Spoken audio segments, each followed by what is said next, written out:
আল্লাহ পাক রব্বুল আলামিন আদম সফিউল্লাহকে বানাবার জন্য ফেরেশতাদের কথা বাদ দিয়ে, জিনদের কথা বাদ দিয়ে আল্লাহ রাব্বুল আলামিন বলছেন, আমি যেটা জানি তোমরা জানো না। আদম আলাইহিস সালামকে তিনি সৃষ্টি করার জন্য প্রথমে সাইয়্যিদুল মালায়েকা, যিনার নাম জিবরাইল আমিন, ওই জিবরাইল আমিনকে বললেন, যাও যাও জিবরাইল, তুমি ওইখান থেকে গিয়ে মাটি নিয়ে আসো। আল্লাহ পাক যখন বলেছেন, হুকুম যখন দিয়েছেন, আদেশ যখন দিয়েছেন, তখন আল্লাহ পাক রব্বুল আলামিনের আদেশ মতো জিবরাইল আমিন মাটি আনার জন্য, এক মুষ্টি মাটি আনার জন্য তিনি জমিনের মধ্যে চলে গিয়েছেন। এইভাবে আল্লাহ রাব্বুল আলামিনের কথা মতো জিবরাইল আমিন তিনি মাটি আনার জন্য যখন ওইখানে গেলেন, জমিনের মধ্যে যখন গেলেন, তখন মাটি ওই যে জিবরাইল আমিনকে তিনি বলতে লাগলেন, বেটু দিতে লাগলেন, ওগো জিবরাইল, তুমি মাটি নিতে পারবে না, কারণ এই মাটি দিয়ে আদম বানানো হবে, এই মাটি দিয়ে মানুষ বানানো হবে। এই আদম থেকে অনেক মানুষ ভালো হবে, আবার অনেক মানুষ খারাপ হবে, যার কারণে আমি মাটি দিয়ে যারা পয়দা হবে তারা তো জান্নাতে গেলেতে ভালো, আবার আমার মাটি দিয়ে যারা সৃষ্টি হবে তাদের মধ্যে যারা বদকার তারা জাহান্নামে যাবে। জোরে বলুন নাউজুবিল্লাহ। বলেছেন মাটি দিয়ে যখন সৃষ্টি করা হবে তখন ওই মাটির মধ্যে দুই ধরনের মানুষ থাকবে, যে এক কতগুলো মানুষ হলো নেককার আর কতগুলো হলো বদকার। তো যারা নেককার তারা যাবে জান্নাতে, যারা বদকার সিয়াকার গুনাহগার তারা যাবে জাহান্নামে। তখন মাটি সেদিন বলেছিল, ওকে জিবরাইল মাটি নিতে পারবে না, কারণ আমার অংশ জাহান্নামের আগুনে যেতে পারে, সেজন্য আমি মাটি দেওয়ার জন্য অনুমতি দিতে পারি না, তুমি মাটি না নিয়ে চলে যাও। বড় আওয়াজ বলুন সুবহানাল্লাহ, আর একটু জোরে আওয়াজ বলুন না সুবহানাল্লাহ। দেশের পরে সালাতুনিয়া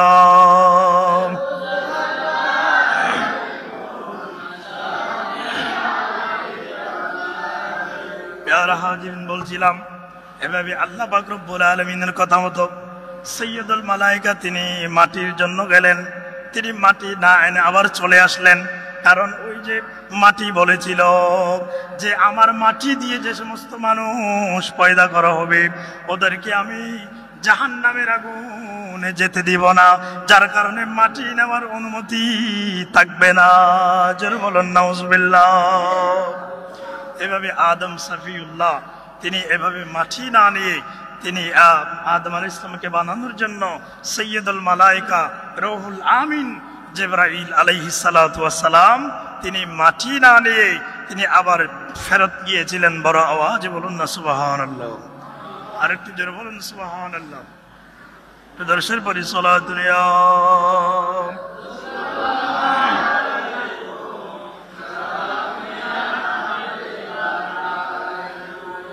তাহলে এই যে মাটির কি করার জন্য, মাটির বাধা দেওয়ার কারণে, সেই মাটি না নিয়ে মাটির প্রতিবাদ করার কারণে জিবরাইল আমিন এভাবে যখন তিনি চলে গেলেন, তখন আল্লাহ পাক রব্বুল আলামিন এরপরে দ্বিতীয়বার পাঠালেন হযরত মিকাইল আলাইহিস সালামকে। জোরে বলুন সুবহানাল্লাহ। কাকে পাঠালেন? একটু আওয়াজ দিবেন, কাকে?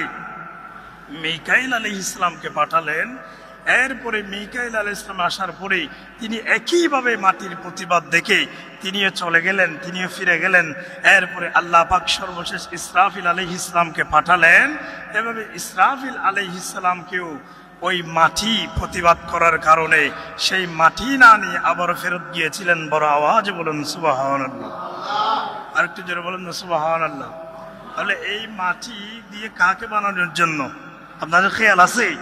এই মাটি দিয়ে আল্লাহ পাক আদম, ওই যে বলেছিলাম মিন নাফসিন ওয়াহিদা, আদম আলাইহিস সালামকে আল্লাহ পাক বানানোর জন্য যেখান থেকে আল্লাহ পাক আমাদেরকে পয়দা করবেন, যেখান থেকে তার উত্তরসূরি করে আমাদেরকে পৃথিবীতে পাঠাবেন। জোরে আওয়াজ বলুন সুবহানাল্লাহ।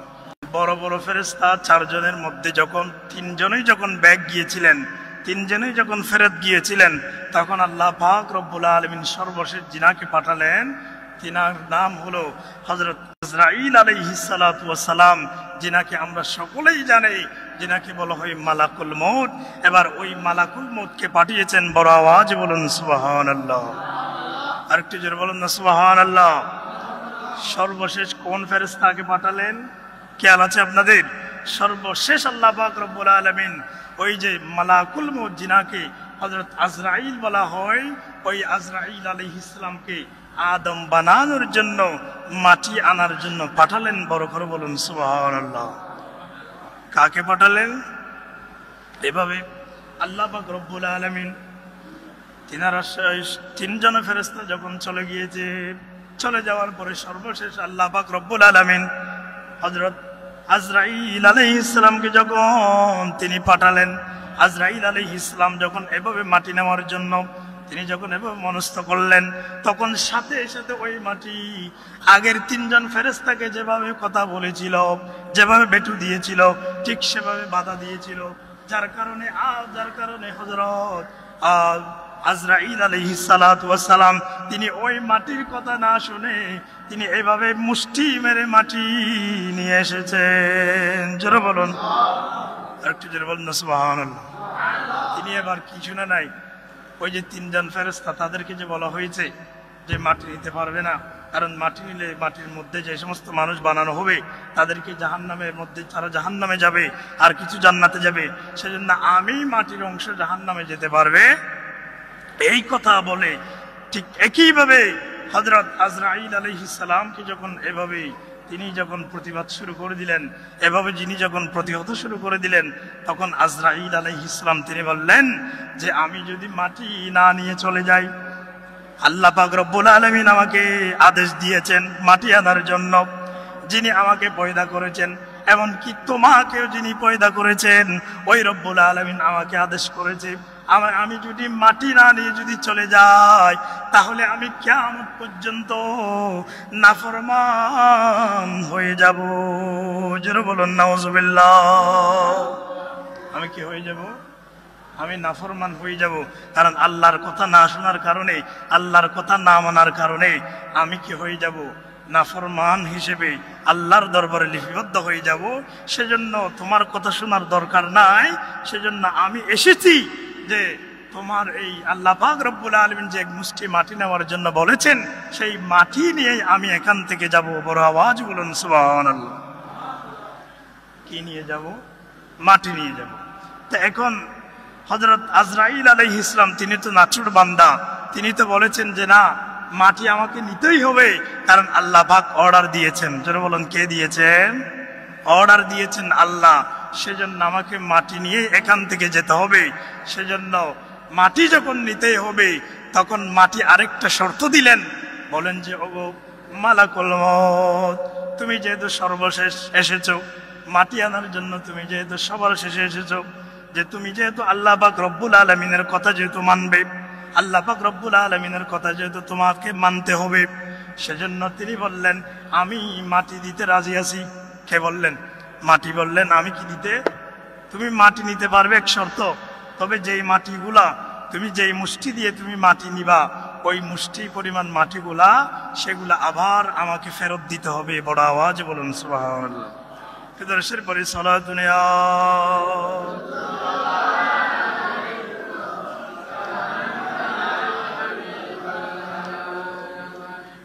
এখন যে মাটি একটা শর্ত দিলেন, তিনি একটা শর্ত লিখে দিলেন যে যেই মাটিগুলা তুমি নিয়ে যাচ্ছ সেগুলা আমাকে আবার ফেরত দিতে হবে।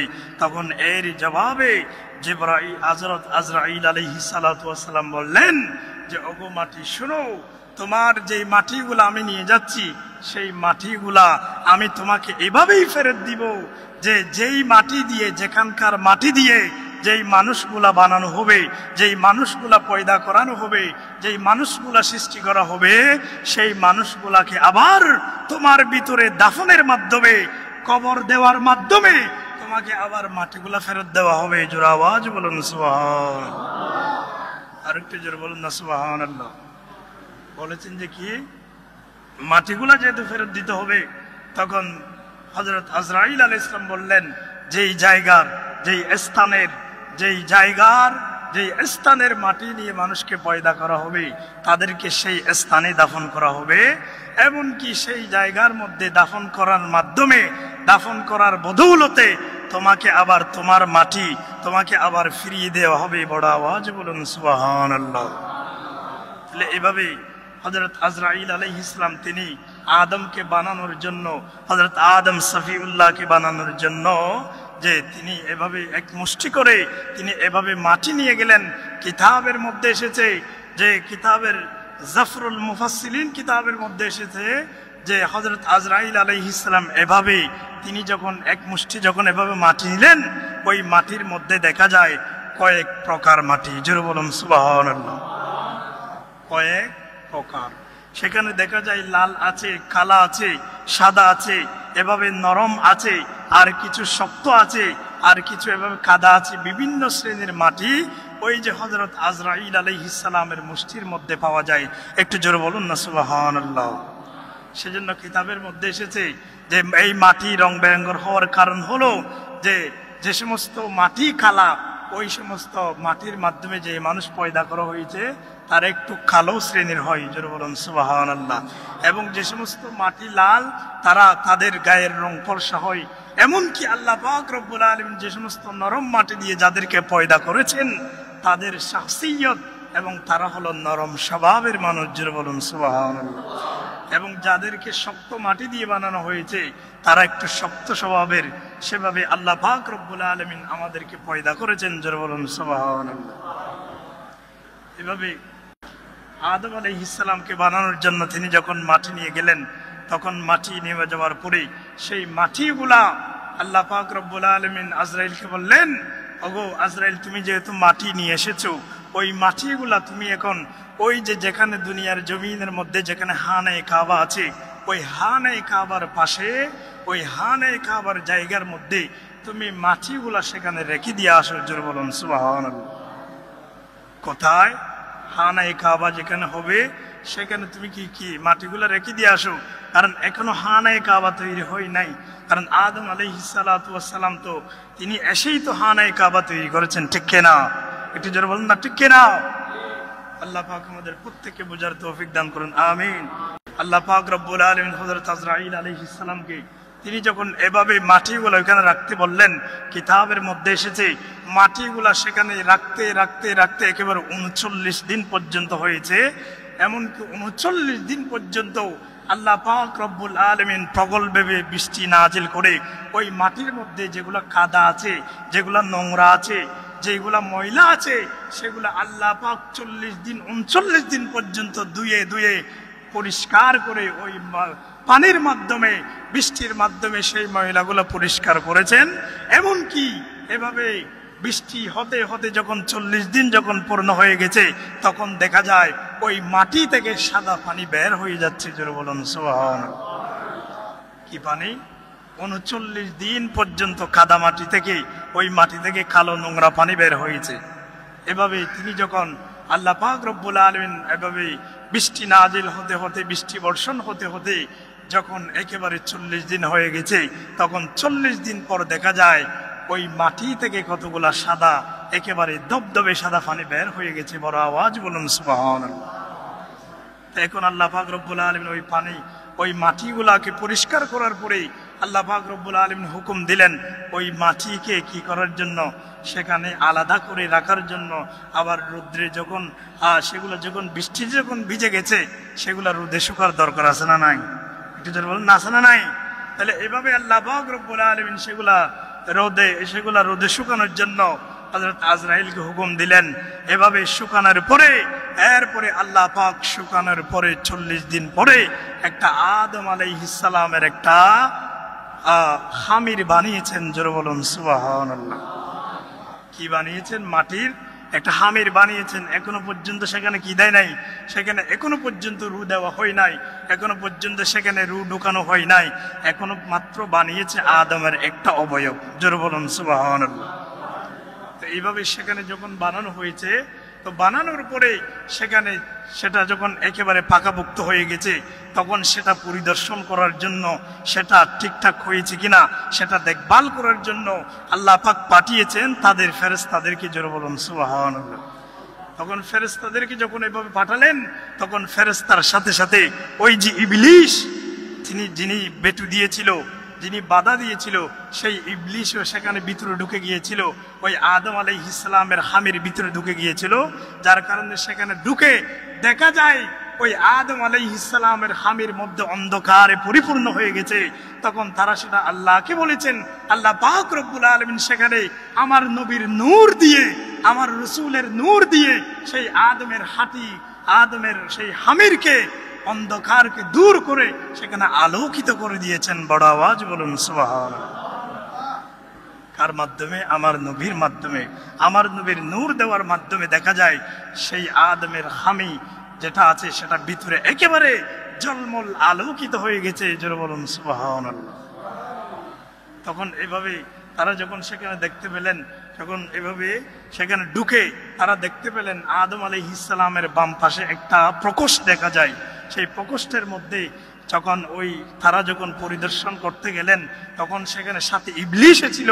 তো ইবলিশ সেখানে যাওয়ার সময় সেই বাম পাশে যখন আদম আলাইহিস ইসলামের হামের বাম পাশের মধ্যে যখন এভাবে প্রকোষ্ঠ দেখেছিলেন, তখন ওই প্রকোষ্ঠের মধ্যে ওই ইবলিশ শয়তান তিনি থুতু নিক্ষেপ করেছিলেন। বড় আওয়াজ বলুন না নাউজুবিল্লাহ। আরেকটু জোরে বলুন না নাউজুবিল্লাহ। তাহলে ইবলিশ দেখেন, তিনি প্রত্যেকটা পরতে তিনি প্রত্যেকটা পদে তিনি আদমকে বানানোর পিছনে তিনি শত্রুতা করেছেন। জোরে বলুন নাউজুবিল্লাহ। আরেকটু জোরে বলুন না নাউজুবিল্লাহ। আল্লাহ পাক আমাদেরকে এই ইবলিশ শয়তান থেকে হেফাজত করুক, আমিন। দর্শের পরে সালাতুন ইয়া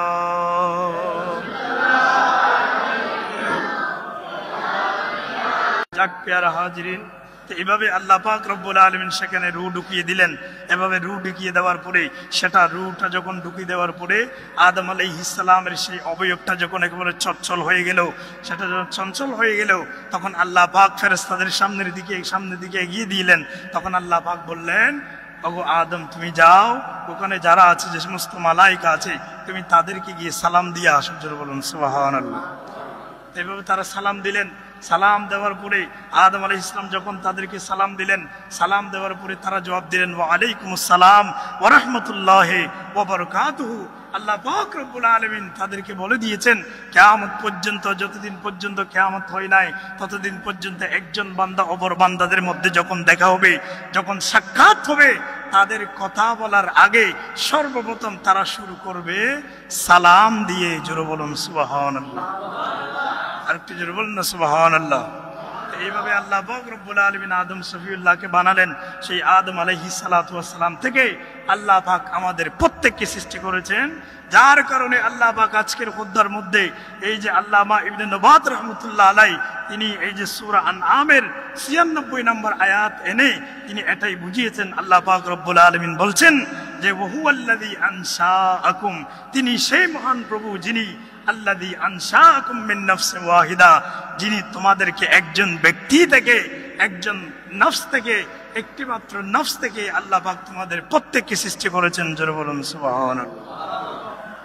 এরপরে তাহলে বোঝা যায় এই আয়াত মুবারকার মাধ্যমে আল্লাহ পাক রব্বুল আলামিন আমাদের প্রত্যেককে একটি মাত্র আত্মা থেকে, অর্থাৎ একজন মাত্র ব্যক্তি থেকে সৃষ্টি করেছেন। জোরে বলুন সুবহানাল্লাহ। আর তিনি হলেন আমাদের সকলের প্রথম মানব, পৃথিবীর জমিনের মধ্যে যিনি প্রথম আল্লাহ পাক নবী হিসেবে পাঠিয়েছেন, তিনি হলেন হযরত শফিউল, তিনাকে বলা হয় আবুল বশর, যিনার নাম আদম আলাইহিস সালাতু ওয়াস সালাম। বড় আওয়াজ বলুন সুবহানাল্লাহ। দর্শের পরে সালাতুন